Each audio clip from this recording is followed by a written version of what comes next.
Şu bir bağak alayda pişen kız. Ha yaxshi da geldi. Kırmızı bek yaxshi balaklar var. Ana avu. Bak kızıl bağaklarmış hazır. Yaşlarını duydur masjidi avu. Rengarenk bağaklar bekmiş toylarda. Ya cumhuriyet birler bek modu var uçak ya. Ya Furkan ben ayağımın yakını tükep ketken. Ulan gayret çıkmadı. Avu. Ah bağakça tabi bağakmış nezir bek masjidi. Endi Furkan ayağım hayat vaktida bek modu konuşkan ayağımda. Al sen mərdə tutup qalday. Qoşanlıqda xətibə qızıl bağını bir qıpırarız ya. Deyden aşağıya kuşallık diye bağak diye adettimde toylar tuğulgan günlerde kuşallık işler olganca basını zaka o ne? Aşı benim ümit qılım şu Furkan.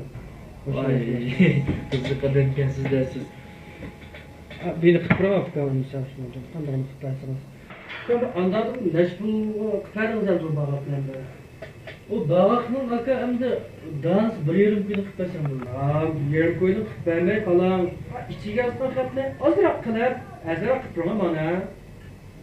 Lekin bu bağak bir xat yazsaqmı o'xshash bir yerim koy aka. Hem de ayağınız yaqatda ayağınızı bir işlep mersiye yazamsız yoki she'r qo'shib yazamsız. Baş bağak tuş xat yazib bersakmı o'xshash bir yerim koy. Xat sonida o'xshash ekan. Furkan andavla olsa qalam.